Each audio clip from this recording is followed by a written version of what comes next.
नमस्कार फ्रेंड्स, कैसे हैं आप सब। आज हम लोग करेंट अफेयर्स देखेंगे। 4 जुलाई का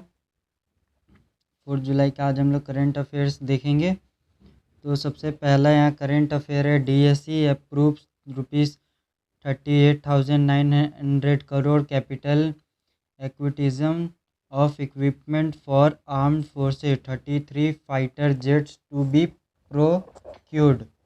डीएसई यहाँ पे जो है डिफेंस एक्विजिशन काउंसिल, डीएसी जो है उसने 38,900 करोड़ दिए हैं। 30 फाइटर समझौता हुआ है 30 फाइटर जेट्स को मंगाने के लिए। डीएसी ने सशस्त्र बलों के लिए उपकरणों के लिए 38,900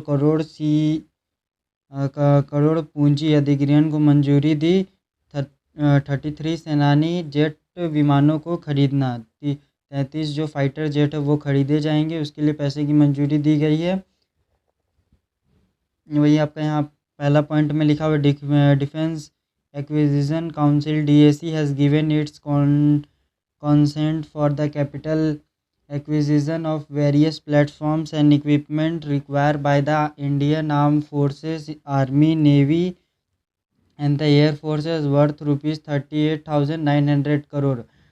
डिफेंस एक्विजिशन काउंसिल डीएसी ने भारतीय सशस्त्र बल, सेना, नौसेना और वायुसेना द्वारा 38,900 करोड़ रुपए के विभिन्न प्लेटफॉर्मों पर उपकरणों के पूंजी अधिग्रहण के लिए अपनी सहमति दे दी है, जिसमें कि 33 फाइटर जेट खरीदे जाएंगे और भी उपकरण इसमें खरीदे जाएंगे। Notably this approvals include acquisitions of ₹31,130 crore from Indian industry. वास्तव में यह जो स्वीकृति दी गई है, मंजूरी, वो भारतीय उद्योग से 31,130 करोड़ रुपए लेके की दी गई है।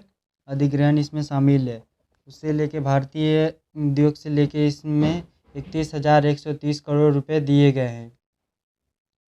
और नेक्स्ट पॉइंट आपका है, DAC also approve the proposal for procurement of 33 fighter jets including 21 MI MiG-29 Mikoyan Gurevich and 20 Su-30 MKI मॉडर्नाइजेरोवानिया कुमेरचिस्की इंडिस्की, वेयर SU का मतलब आपको हो जाता है Sukhoi 30 aircraft from Russia and Hindustan aeronautics limited हेल India respectively along with upgradation of existing 59 MiG-29 aircraft. DAC ने 33 लड़ाकू जेट की खरीदारी के साथ ही प्रस्तावना को भी मंजूरी दी है, जिसमें 21 MiG-29 है और 12 सुखोई 30 और आपका यह जहां विमान रूस और हिंदुस्तान एरोनॉटिक्स लिमिटेड शामिल है, ये दोनों ही मिलके विमान बनाएंगे। और HAL हाल जो है आपका हिंदुस्तान एरोनॉटिक्स लिमिटेड और रसिया दोनों मिलकर एयरक्राफ्ट का निर्माण करेंगे। और भारत क्रमशः मौजूदा 59 MiG-21 विमानों के उद्यन के साथ और ऑल्सो आपका 59 को MiG-29 एयरक्राफ्ट भी इसमें मंगाए जाएंगे, अपग्रेड होंगे MiG-29। About defence acquisition council, DAC के बारे में हम कुछ पॉइंट जान लेते हैं। तो DAC is chaired by defence minister currently Rajnath Singh, which provide approval to capital acquisitions in the long term perspective plan LTPP। अब ये जो डीएसी है ये राजनाथ सिंह के द्वारा, ये राजनाथ सिंह के पास इनका ये है और ये उसमें सभी जितने भी अप्रूवल है उनका देखना रेखना, लॉन्ग टर्म जो अप्रूवल है सब हमारे राजनाथ सिंह ही करते हैं। और अबाउट हाल के बारे में हम लोग देख लेते हैं।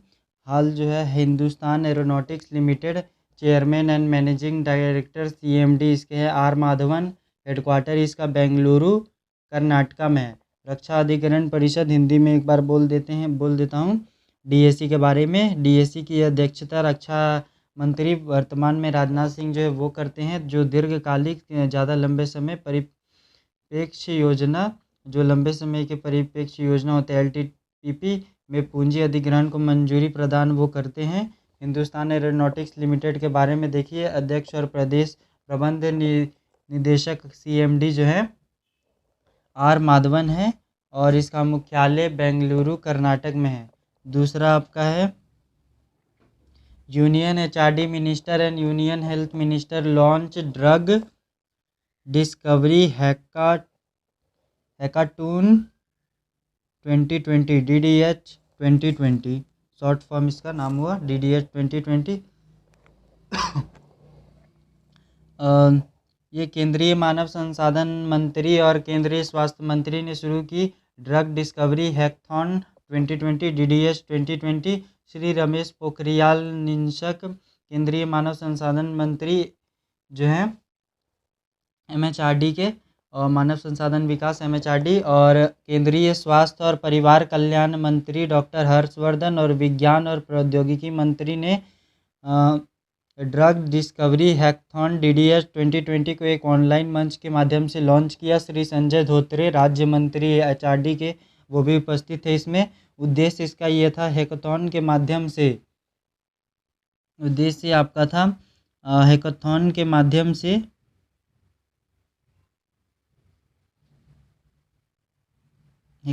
माध्यम से इन सिलिको ड्रग खोज द्वारा SARS-CoV-2 के खिलाफ दवा, SARS-CoV-2 आपका ये है नॉर्मली COVID-19 है, इसके ड्रग के लिए एक इन्होंने ऑनलाइन प्लेटफॉर्म में लॉन्च किया था ड्रग, और MHRD और हर्षवर्धन और स्वास्थ्य मंत्री उनके द्वारा किया गया था ये।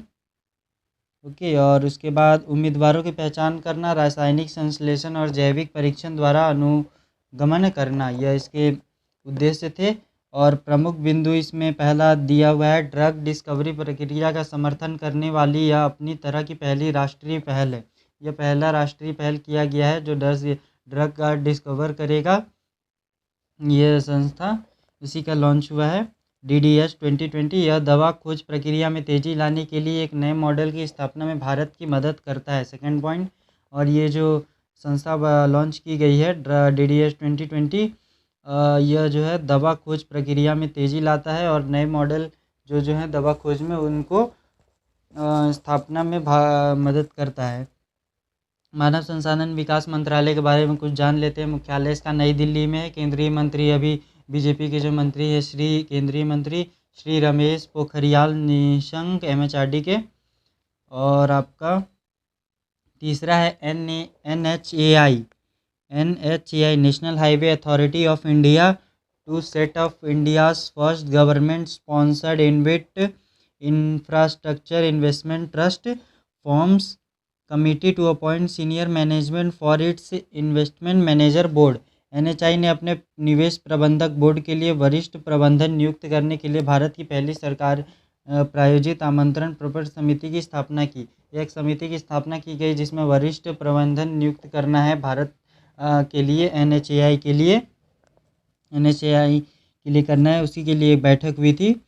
और पहला इसके पॉइंट जो है, भारतीय राष्ट्रीय राजमार्ग प्राधिकरण है।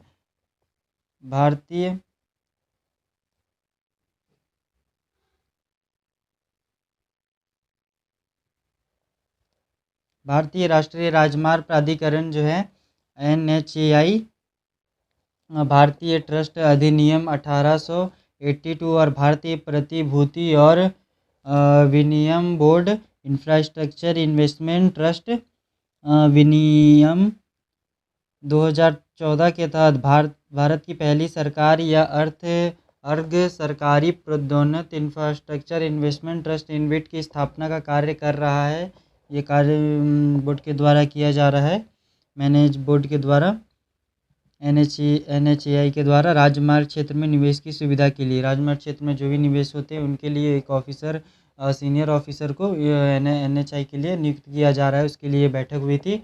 और सेकंड आपका है, इस संबंध में एक नई कंपनी भी स्थापित की जाएगी जो कि प्रस्तावित NHAI इन्विक्ट में निवेश प्रबंधक के रूप में कार्य करने के लिए एक पेशेवर प्रबंधन संरचना होगी। इसमें इसके संबंध में कंपनी भी बनाई जाएगी जिसमें निवेश करके इसे चलाया जाएगा और इसके प्रबंधन जो है उसमें मॉनिटरिंग होगी। इसके अलावा तीसरा में है आपका, इसके अलावा NHAI ने 2 स्वतंत्र निदेशकों और निवेश प्रबंधक बोर्ड के लिए एक अध्यक्ष की नियुक्ति के लिए डॉक्टर सुखबीर सिंह संधू NHAI के अध्यक्ष की अध्यक्षता में एक खोज सह चयन समिति का गठन किया है। NHAI के जो अभी अध्यक्ष हैं डॉक्टर सुखबीर सिंह संधू, उनके साथ बोर्ड ने मीटिंग की है और दो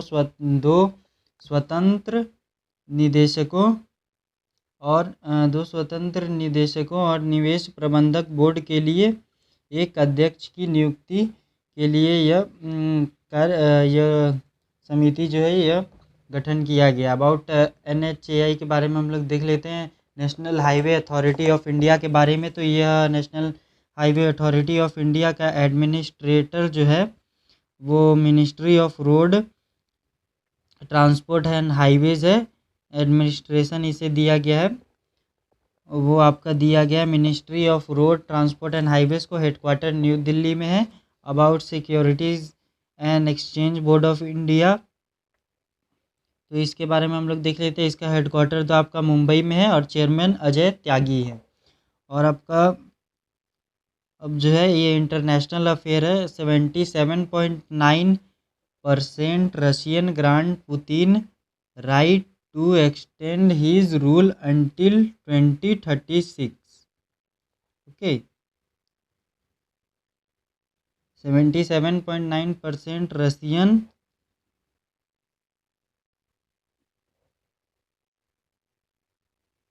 77.9% Russian grant Putin right to extend his rule until 2036। अभी हाल ही फिलहाल में आपको याद होगा पुतिन व्लादिमीर पुतिन जो रशिया के राष्ट्रपति हैं, उन्होंने एक प्रस्ताव पारित किया था कि वे 2036 तक यह जनता की सहमति से एक प्रस्ताव पारित दिया था कि वो 2036 तक प्रेसिडेंट बने रहेंगे। तो उसी में 80% लोगों ने वोट किया है कि वो उनसी सहमति से खुशी जताई है। ये आप फोटो देख सकते हैं, यही है व्लादिमीर पुतिन और रूस के राष्ट्रपति हैं। पहला यहाँ पे पॉइंट दिया हुआ है, 78% रूसी मतदाताओं ने संवैधानिक संशोधनों के पक्ष में मतदान किया है, जो 67 साल के राष्ट्रपति व्लादिमीर पुतिन को 2036 तक यानी 83 साल की उम्र तक सत्ता में बने रहने का अनुमति देता है। 78% वहाँ के जो लोग हैं, अप्रॉक्स आप 80% मान लीजिए, 80% जो लोग हैं वहाँ पे इस व्लादिमीर पुतिन के लिए बहुत खुश है कि वो राष्ट्रपति अगले 2036 तक बने रहेंगे, इसके लिए उनकी सहमति है।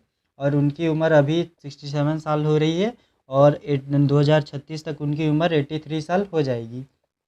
दूसरा आपका है, उनका 6 वर्ष का वर्तमान कार्यकाल 2024 में समाप्त हो जाएगा। अब संवैधानिक संशोधन के तहत उन्हें 2 बार फिर से चुना जाएगा। उनका कार्यकाल जो था 2024 में ख़त्म हो जाएगा, 6 वर्ष का जो कार्यकाल होता है राष्ट्रपति का।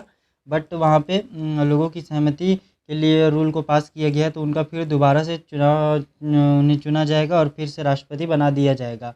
तीसरा पॉइंट है, वह पहले से ही आधुनिक रूसी इतिहास में सबसे लंबे समय तक सेवा देने वाले नेता हैं। वह पहले से ही मॉडर्न रूसी इतिहास जो है मॉडर्न युग में 21वीं सदी में सबसे लंबे समय देने वाले तक सेवा देने वाले नेता हैं, रूसी राष्ट्रपति हैं। अबाउट रसिया के बारे में जान लेते हैं। कैपिटल इसका मॉस्को है। करेंसी इसका रसियन रूबल है।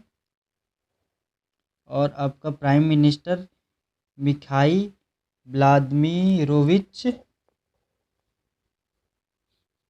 पुतिन, प्राइम मिनिस्टर है मिखाइल व्लादिमीरोविच मिशुस्टिन, ये पुतिन हुआ ये। उसके बाद चौथा आपका है प्राइम मिनिस्टर PM है वहाँ के, सॉरी वहाँ के PM है, राष्ट्रपति नहीं है। और ADB चौथा ADB joins network for greening the financial system as observer. Banking एवं फाइनेंस से जुड़ा यह है। एडीबी जो है एशियन डेवलपमेंट बैंक, वो जो है एडीबी नेटवर्क को ऑब्जर्व के रूप में वित्तीय प्रणाली को हरा देने के लिए शामिल होता है। एडीबी जो है वो ज्वाइन हो रहा है ऑब्जर्व के रूप में वित्तीय प्रणाली को हरा देने के लिए, वो शामिल हो रहा है नेटवर्क को ऑब्जर्व करने के लिए। तो यहाँ पे आपका 3 जुलाई 2020 को एशियाई विश्व बैंक एडीबी एक पर्यवेक्षक के रूप में वित्तीय प्रणाली एनजीएफएस को ग्रीनिंग करने के लिए पेरिस फ्रांस आधारित नेटवर्क में शामिल हो गया है। उसके खिलाफ या उसको ऑब्जर्व करने के लिए वो शामिल हो गया है। एनजीएफएस एक वैश्विक मंच है जो केंद्रीय बैंकों और पर्यवेक्षकों से जुड़े वित्तीय जोखिमों और अवसरों को समझने और प्रतिबंधित करने के लिए प्रतिबद्ध करता है। इसकी मॉनिटरिंग के लिए एडीबी ने ज्वाइन किया है फाइनेंशियल सिस्टम में एज ऑब्जर्वर। इन ये about Asian development bank ADB के बारे में हम लोग कुछ जान लेते हैं। हेडक्वार्टर जो इसका है मैंडेलियायूंग फिलीपींस में है और प्रेसिडेंट इसके मज़टुज़ू असाकावा, और इसके मेंबरशिप में 68 कंट्रीज़ हैं। और फिफ्थ आपका है आरबीआई ने 10,000 करोड़ रुपए में जी सेक की खरीद और बिक्री का ओएमओ संचालित किया। बैंकों के लिए उधार व्यवस्था 30 सितंबर तक बढ़ाई गई। Announces special OMO open market operation, यह आरबीआई के द्वारा भारतीय रिजर्व बैंक के द्वारा चलाई गई है। तो ये है 2 जुलाई 2000, पहला पॉइंट 2 जुलाई 2020 को रिजर्व बैंक आरबीआई ने सरकारी प्रतिभूतियों जी सेक की एक साथ खरीद की और ओपन मार्केट ऑपरेशंस ओएमओ के तहत दिन के खजाने के बिल डीटीबीज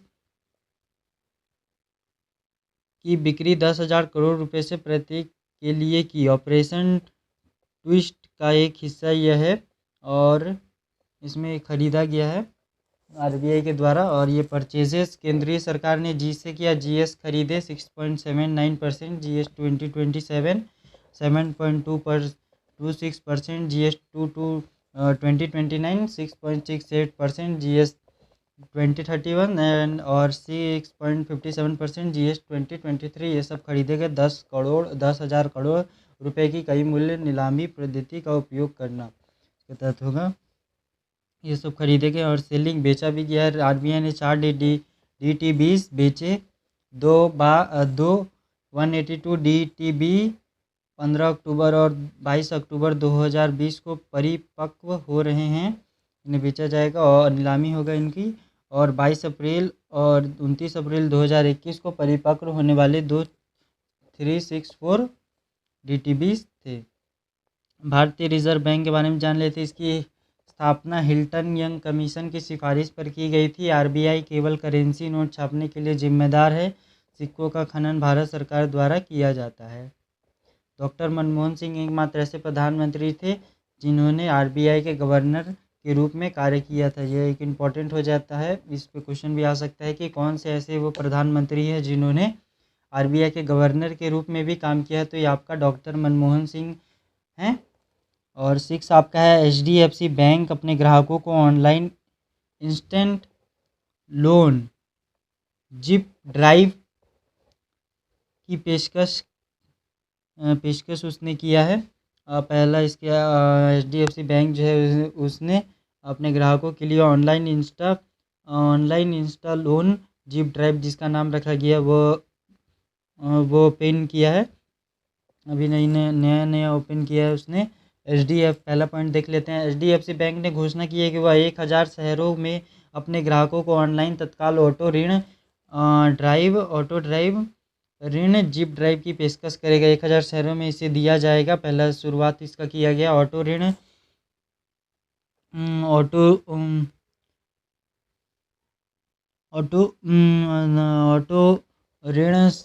वितरण उत्पाद केवल पूर्व अनुमोदित प्रस्तावों वाले ग्राहकों के लिए है और यह एक प्रौद्योगिकी सक्षम ऋण उत्पाद है जहां बैंकिंग सॉफ्टवेयर द्वारा क्रेडिट मूल्यांकन किया जाता है।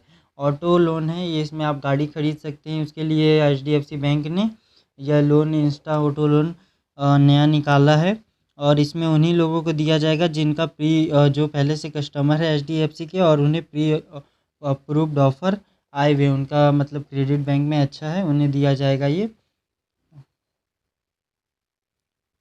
और ये सब एक सॉफ्टवेयर के द्वारा ही चलेगा, और वही इसका ये सब ऑनलाइन पूरा होगा। उत्पाद पूरे भारत में 2 और 3 शहरों में उपलब्ध होगा। उत्पाद जो है tyre 2 and 3 cities across India में यह होगा, और जैसे आंध्र प्रदेश में भीमावरम, उत्तर प्रदेश में हरदोई, अन्य स्थानों पर। जैसे कि एग्जांपल लिया गया है कि भीमावरम आंध्र प्रदेश में है, और उत्तर प्रदेश में हरदोई, ऐसे ऐसे स्थानों में। अबाउट HDFC बैंक के बारे में जान लेते हैं। इसका हेडक्वार्टर जो है मुंबई महाराष्ट्र में है। मैनेजिंग डायरेक्टर आदित्य पुरी जी हैं। और 7 नंबर आपका है, इंडियाज़ एक्सटर्नल डेब्ट increase by 2.8% to $558.5 billion in financial year 2020। RBI का ये डाटा है। फाइनेंशियल ईयर 2020 में RBI का बाहरी ऋण 2.8% बढ़कर 558.5 बिलियन हो गया है। RBI का यह डेटा है, बिलियन हो गया है। और ये बता देते हैं आपको, पहला इसमें लिखा हुआ है, भारतीय रिजर्व बैंक के आंकड़ों के अनुसार मार्च 2020 में भारत का बाहरी ऋण जो 558.5 बिलियन डॉलर था, जो मार्च 2019 की तुलना में $15.4 बिलियन या 2.8% इसमें इंक्रीज़ हुआ है, वृद्धि हुई है। ओके, इंक्रीज़ हुआ है, वृद्धि हुई है। और दूसरा है बाहरी ऋण का सबसे बड़ा घटक, बाहरी ऋण का सबसे बड़ा घटक 39.4% की हिस्सेदारी के साथ वाणिज्य उधार है, जिसके बाद गैर निवासी जमा 23.4% एंड अल्पकालिक व्यापार ऋण 18.2% है।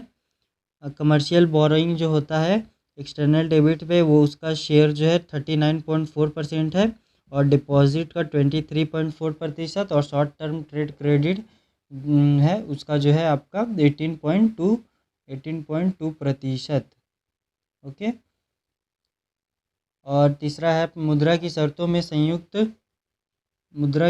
में संयुक्त राज्य अमेरिका डॉलर US डॉलर संप्रदाय ऋण भारत के बाहरी ऋण का सबसे बड़ा घटक रहा। मार्च 2020 के अंत में 53.7% की हिस्सेदारी के साथ भारत रुपया 31.9%, येन के बाद 5.6%, SDR और यूरो 3.5% है।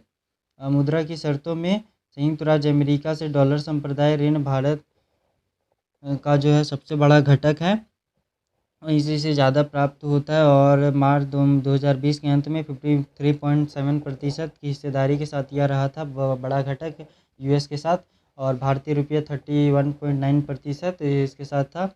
येन में 5.6% और SDR में 4.5, और यूरो में, ये सब करेंसी है, यूरो में 3.5% का हिस्सेदारी रहा था।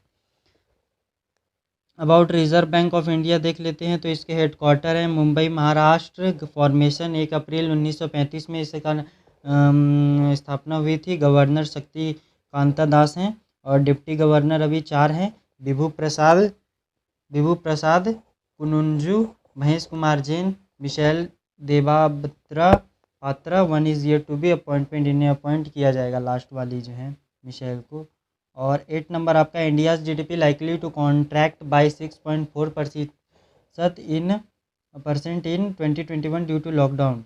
केयर ने सर्वेक्षण किया है, 6.4% डाउन हो जाएगा, डिक्रीज़ हो जाएगा इंडिया का जो है GDP है। 2 जुलाई 2020 को केयर रेटिंग्स लिमिटेड पूर्व में credit analysis and research limited ने अपनी रिपोर्ट में फाइनेंशियल ईयर 21 के लिए संशोधित GDP विकास अनुमान को भारत के सकल घरेलू उत्पाद सकल घरेलू उत्पाद में 6.4% संकुचन या 6.4% का अनुमान लगाया है।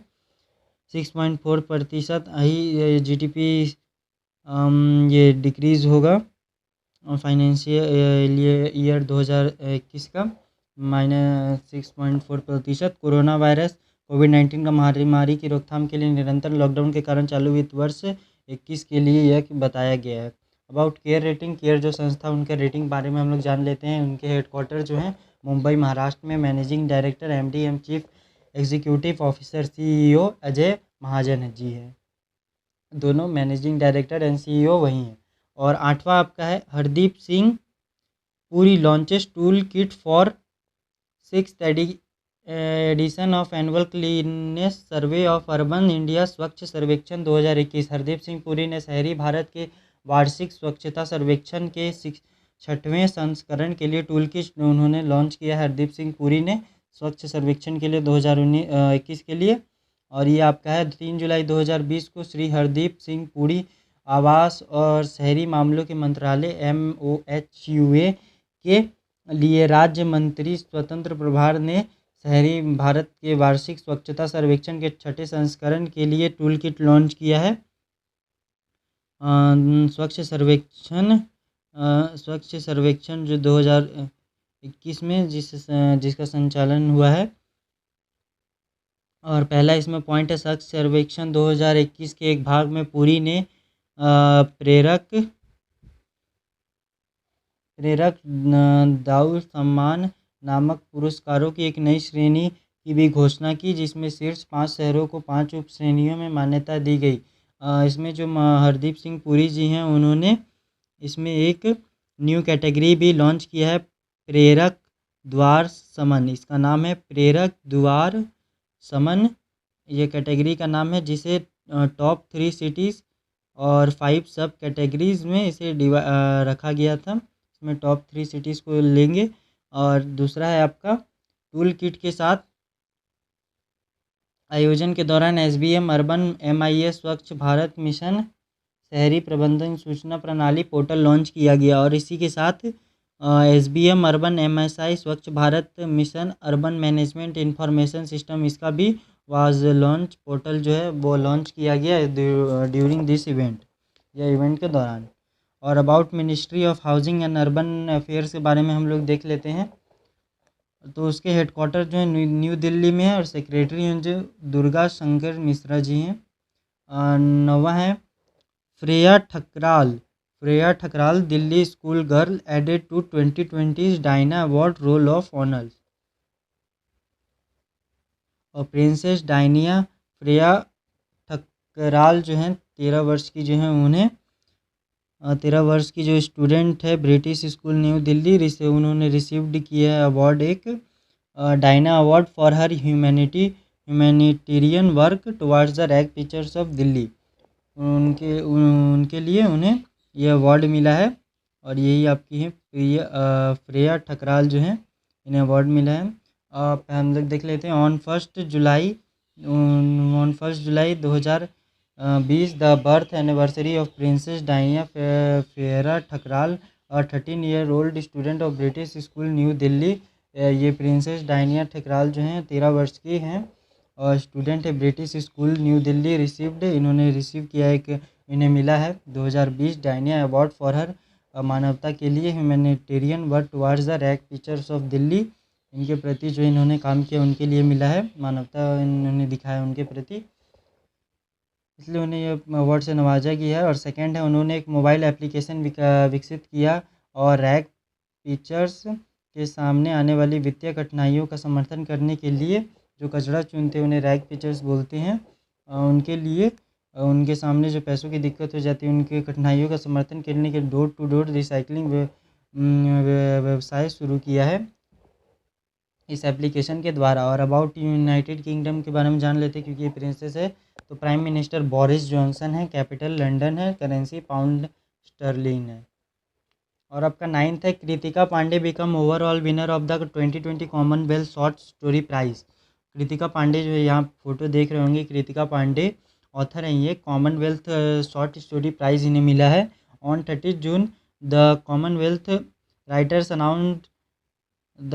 Writer announce Kritika Pandey the winner of Asian region prize as the overall winner of the 2020 Commonwealth short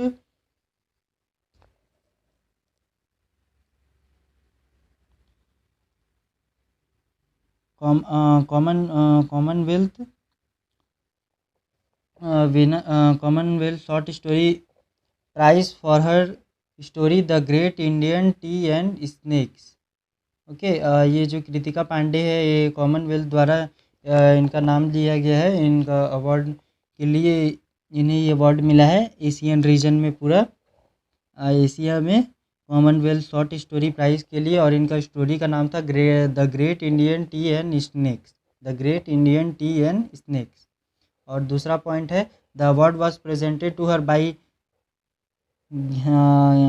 ज्ञानियन writer and editor नी एविक्यूवी पार्क्स, द चेयर ऑफ द 2020 जज panel in the online award ceremony. Online award ceremony में इन्हें जो ज्ञानियन writer and editor है नी एआईक्यूवी pairs, उनके द्वारा जो ऑनलाइन बोर्ड चेयरमैन के जज थे उनके द्वारा ये ऑनलाइन अवार्ड दिया सेरेमनी आयोजित किया गया था, उसमें इनका नाम लिया गया है।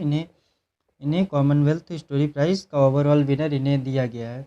और तीसरा पॉइंट है Kritika is the second Indian to win overall prize after Parashar Kulkarni in 2016 में पराशर कुलकर्णी ने यह अवार्ड जीता था। उसके बाद कृतिका को 2020 में यह अवार्ड एशिया में मिला है, एशिया रीजन में। अबाउट कॉमनवेल्थ फाउंडेशन के बारे में जान लेते हैं। इनके डायरेक्टर जनरल जो है डॉक्टर एनी टी गैलगहर है, इनका नाम है। और हेडक्वार्टर जो है लंदन यूनाइटेड किंगडम में इसका हेडक्वार्टर है। 10वां आपका IIT Kanpur develops virtual classroom aid mobile master G इसका नाम है। ऑन आईआईटी कानपुर ने वर्चुअल क्लासरूम लॉन्च किया है, virtual classroom system mobile master G. The Indian institute of Kanpur technology has developed a virtual aid mobile master G को इन्होंने निकाला है, आईआईटी कानपुर में डेवलप किया गया है, जिसका नाम मोबाइल मास्टर जी रखा हुआ है। वर्चुअल क्लासरूम है ये एक। इसमें आपका पहला पॉइंट तो हमने पढ़ दिया। दूसरा पॉइंट आपका it is a classroom to home teaching setup which enable student to record teachers. It is a classroom to home teaching setup which enable student to record teachers. यह ऐसा एक एप्लीकेशन लॉन्च किया गया था जिसमें अगर home में जो घरे में ऑनलाइन टीचिंग जो पढ़ाया जा रहा है उससे आप रिकॉर्ड भी कर सकते हैं जो टीचर पढ़ा रहे हैं, और बाद में उसके वीडियोज़ आप कभी भी देख सकते हैं। Lectures instruction while using smartphone. It is developed by imagineering lab of IIT Kanpur. Imagineering lab of IIT के जो कानपुर के हैं वहाँ पे इसे डेवलप किया गया था उनके द्वारा। और तीसरा पॉइंट है सेटअप का उद्देश्य। इसका उद्देश्य क्या है? ग्रामीण स्कूलों को महामारी के कारण शिक्षण और सीखने की चुनौतियों से उबरने में इसका मदद करना है। ग्रामीण स्कूलों के जो बच्चे हैं महामारी के कारण जो उनका पढ़ाई नहीं हो पा रहा है उनके लिए यह मोबाइल मास्टर जी वर्चुअल क्लासरूम डिज़ाइन किया गया है आईआईटी कानपुर की तरफ से। और अबाउट आईआईटी कानपुर के बारे में जान लेते हैं। चेयरपर्सन जो है कोपिली राधा कृष्णन है और डायरेक्टर प्रोफेसर अभय करण दिखर है। और 11वां जो है researches found Jupiter like planet TOI 849b first ever planetary core. Researches से अभी पता चला है कि जुपिटर जैसा एक प्लैनेट पाया गया है जिसका नाम TOI 849b रखा गया है। 1 जुलाई 2020 को शोधकर्ताओं ने बृहस्पति जैसा ग्रह देखा जो पृथ्वी से 29 गुना अधिक विशाल है। सूर्य से कम तापमान वाले दूर के तारे की परिक्रमा करते हुए यह ग्रह पृथ्वी से लगभग 730 प्रकाश वर्ष दूर स्थित है। यह खगोलविदों द्वारा पाए जाने वाला पहला ग्रह है।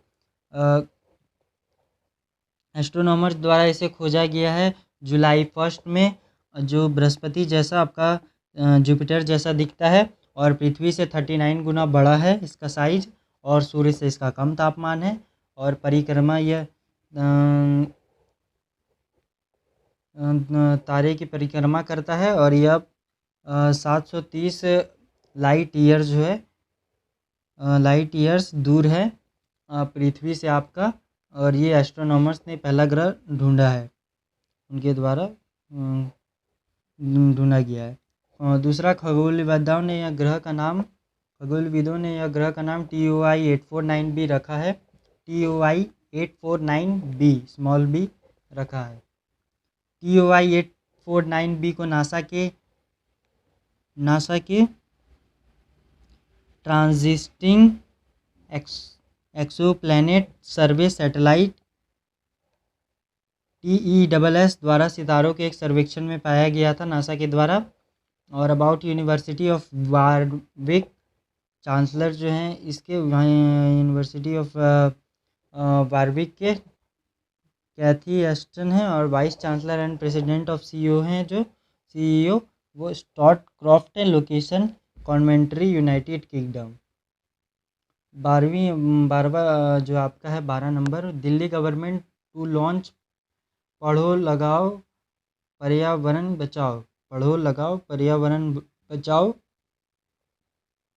यह दिल्ली गवर्नमेंट द्वारा लॉन्च किया गया है कैंपेन। 17 दिन campaign to reduce air pollution के लिए यह कैंपेन चलाया जा रहा है 17 दिन का। पढ़ो लगाओ पर्यावरण बचाओ, दिल्ली गवर्नमेंट के द्वारा। यहाँ पे आप फोटो देख रहे हैं, plant trees save environment, Delhi government to launch massive plantation campaign. Delhi के पर्यावरण मंत्री गोपाल राय, यहाँ आप देख रहे होंगे इनकी फ़ोटो। गोपाल राय जो हैं उन्होंने बताया है कि वायु प्रदूषण को कम करने के लिए ITO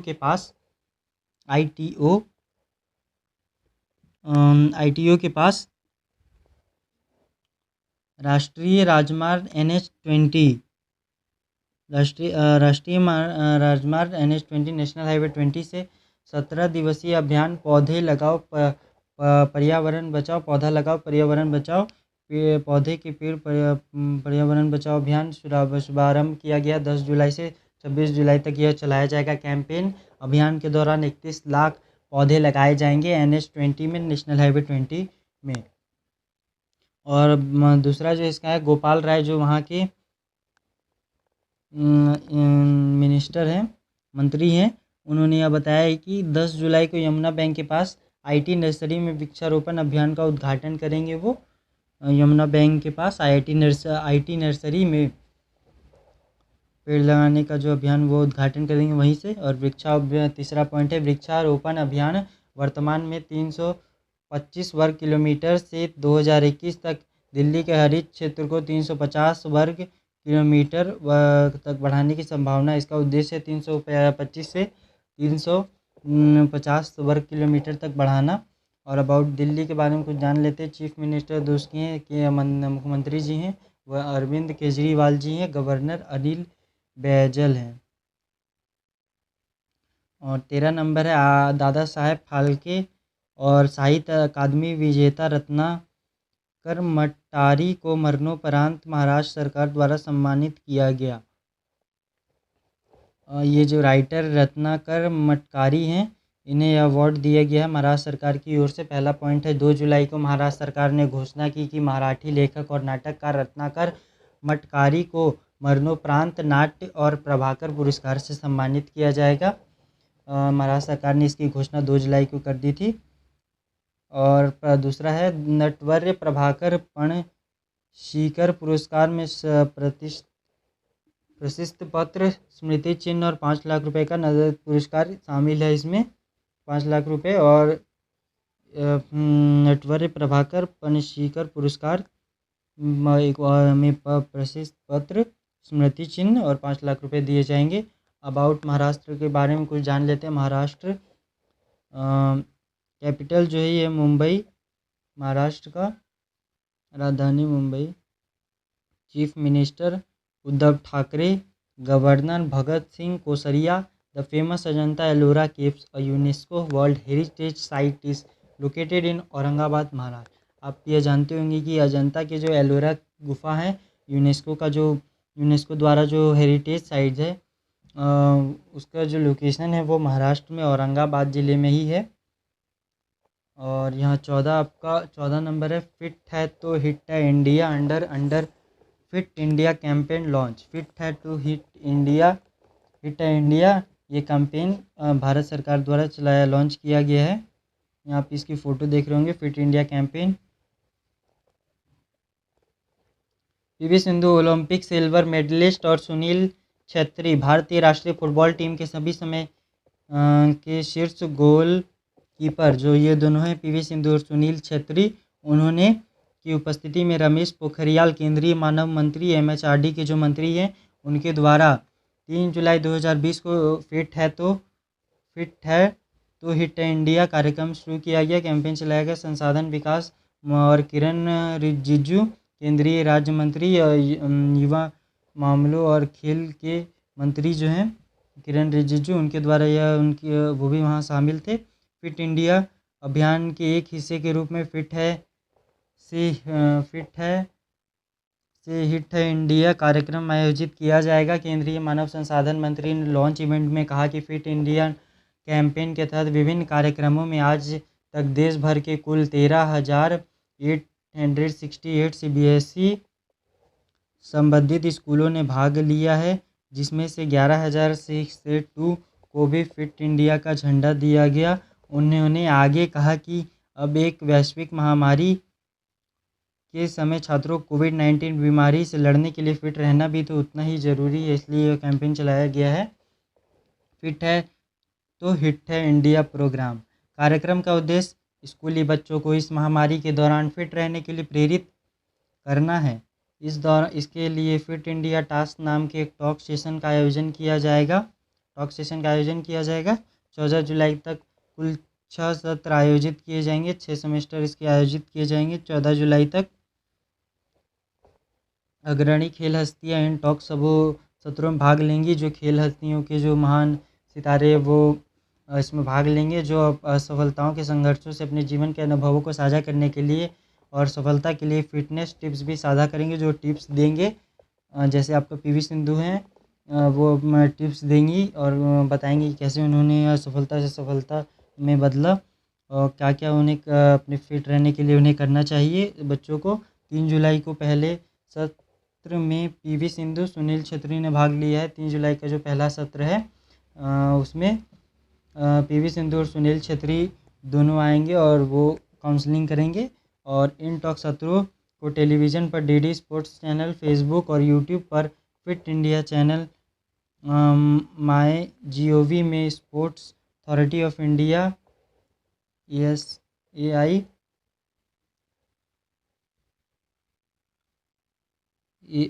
SAI sports authority of India के आधिकारिक फेसबुक पेज पर लाइव स्ट्रीम किया जाएगा। लाइव स्ट्रीम करके किया जाएगा। ये ऑनलाइन ही इसका डिजिटल ही करवाया जाएगा। यह कैंपेन जो स्टार्ट हुआ है।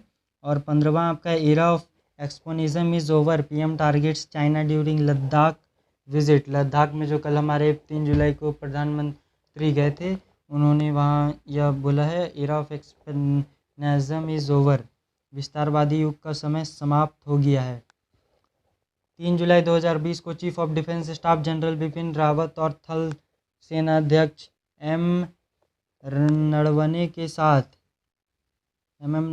साथ भारत के प्रधानमंत्री नरेंद्र मोदी सुरक्षा स्थितियों की समीक्षा के लिए लद्दाख पहुंचे, जिसके बीच गलवान घाटी में भारत के क्षेत्र के लिए चीन की संप्रभुता के दावे जारी हैं। जैसे कि आपको पता है कि चीन लगातार कह रहा है कि गलवान घाटी उसका है, दावे वो जारी कर रहा है। तो इसके लिए हमारे प्रधानमंत्री वहाँ गए थे, बिपिन रावत और नरवणे CDS बिपिन रावत और नरवणे जी के साथ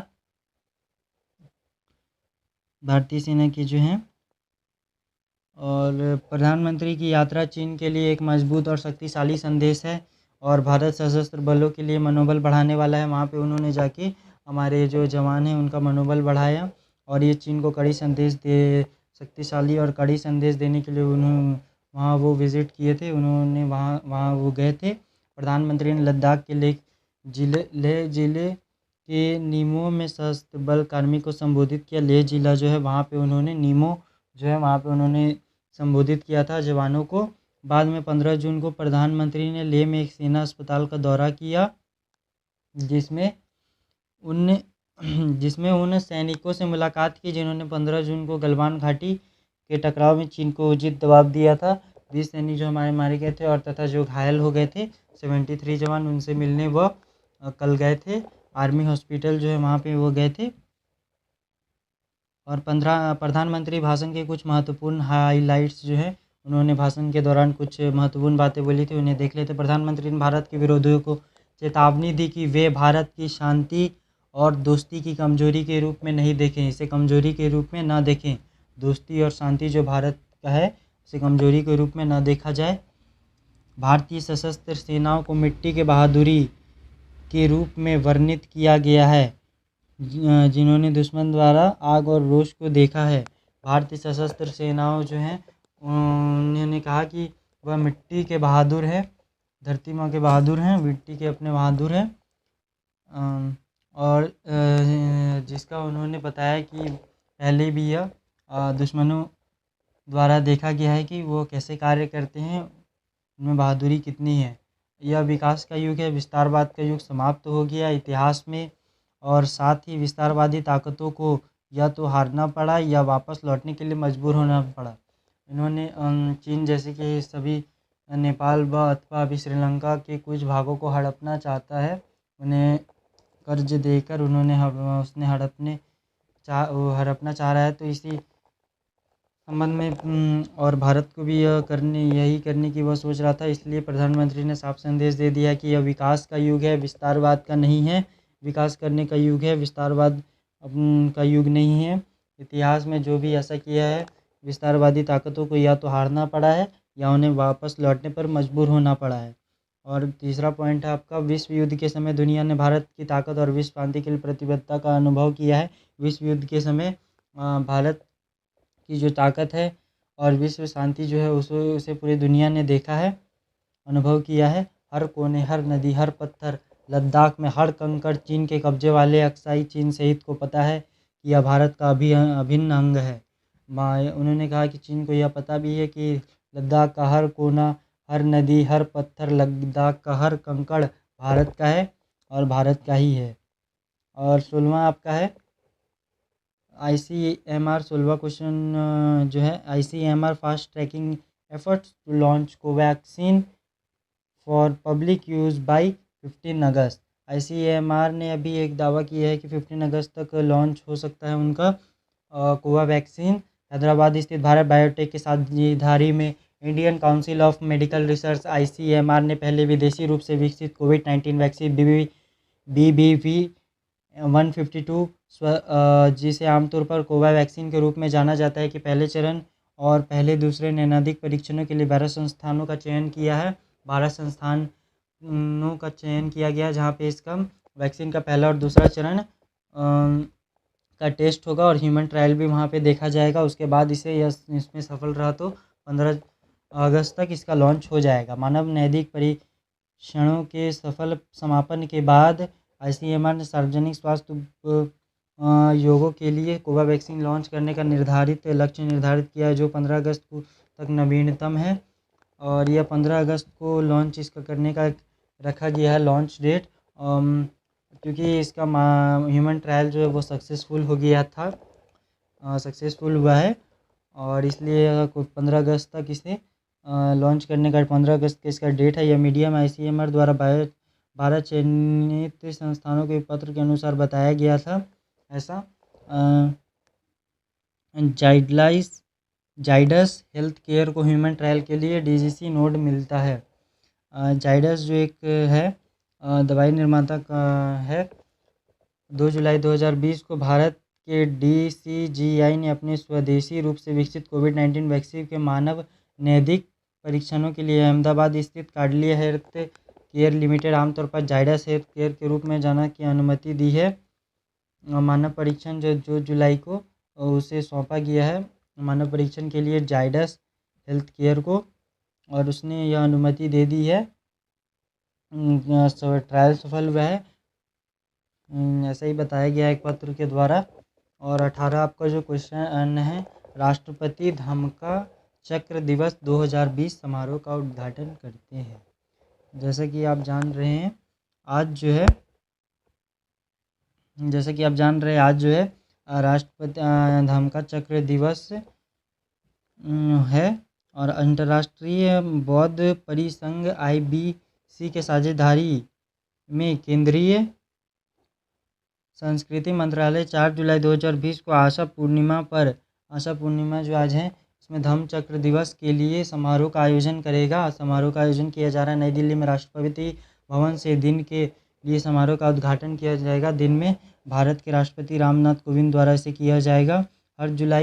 हर साल जुलाई के महीने में पहली पूर्णिमा के दिन को धम्मचक्र दिवस के रूप में मनाया जाता है। पहली पूर्णिमा जो जुलाई का होता है उसमें यह धम्मचक्र दिवस मनाया जाता है। जुलाई के पहले पूर्णिमा के दिन को भारत में आषाढ़ पूर्णिमा, श्रीलंका में एसेला पोया और थाईलैंड में अस्ना बूचा कहा जाता है। यह भिन्न भिन्न नाम कहा जाता है।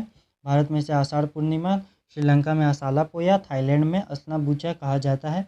बुद्ध पूर्णिमा या बैसाख के बाद धम्मचक्र दिवस बौद्ध धर्म में दूसरा सबसे पवित्र दिन है। बुद्ध पूर्णिमा के बाद धम्मचक्र दिवस जो है बौद्ध धर्म में सबसे पवित्र दिन दूसरा है।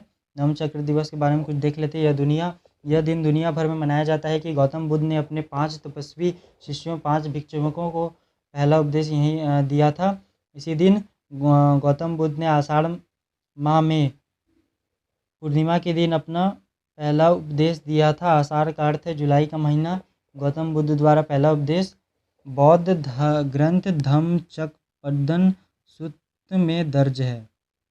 गौतम बुद्ध ने पहला उपदेश रुपये पाण के हिरन पार्क उत्तर प्रदेश में वर्तमान सारनाथ में दिया था। सारनाथ में दिवस के लिए उत्सव क्या क्या है। इस वर्ष समारोह का आयोजन लगभग कोविड-19 महामारी के कारण किया जाएगा। राष्ट्रपति रामनाथ कोविंद ने राष्ट्रपति भवन में सुबह 9 बजे से दिन के उत्सव का उद्घाटन किया है। यही आज का इतना करेंट अफेयर्स था। अगर आपको वीडियो पसंद आई हो तो इसे लाइक करो, चैनल को सब्सक्राइब करो, दोस्तों के साथ बने रहो और इसे लाइक करना ज़रूर भूलना मत। इसे चैनल को सब्सक्राइब भी कर लेना। डेली आपको करेंट अफेयर्स मिलते रहेंगे। और आज एक महत्वपूर्ण सूचना थी आपके लिए, बताना था कुछ आपको कि हमने आज जो है आप देख रहे होंगे क्वेश्चन नहीं दिया है। क्वेश्चन आंसर नहीं देने का मतलब क्या है? देखिए ऐसा मतलब है, क्वेश्चन आंसर नहीं देने का मतलब यही है कि बहुत सारे वेबसाइट में आपने देखा होगा, बहुत सारे चैनल यूट्यूब के आप कितने देखने होंगे जिसमें कि क्वेश्चन आंसर दिए जाते हैं। और यह क्वेश्चन आंसर देने वो तो अपने मन से निकालते हैं। अगर जैसे कि कोई परीक्षा में आपका ये क्वेश्चन आंसर ज़रूरी नहीं है कि वो जो क्वेश्चन आंसर दे रहे हैं वही आ जाए। करेंट अफेयर्स एक टॉपिक जो होता है उससे, जैसा एक टॉपिक मैंने आपको पढ़ाया धम्म दिवस पे, उसमें कहीं से भी आपको कोई भी क्वेश्चन पूछ दिए जाएंगे। वो क्वेश्चन नहीं पूछा जाएगा कि वह कब मनाया जाता है। कभी भी पूछ दिया जाएगा यह कहाँ पे गौतम बुद्ध ने पहला यह संदेश दिया था, बताइए कि सारनाथ कहाँ पे है। जैसे हमने बताया उत्तर प्रदेश में सारनाथ है वर्तमान में। तो इसमें आपका यही है हमारा उद्देश्य कि आपको पूरी करंट अफेयर्स पढ़ाया जाए डिटेल में, जिससे आपका एक भी क्वेश्चन एग्ज़ाम के लिए यूपीएससी, बीपीएससी, अन्य कोई भी सिविल सेवा, स्टेट सेवा, कोई भी आर्मी भर्ती कुछ भी हो, इसमें आपको दिक्कत ना हो। ओके, तब तक के लिए बने रहिए चैनल के साथ। नमस्कार, धन्यवाद, जय हिंद।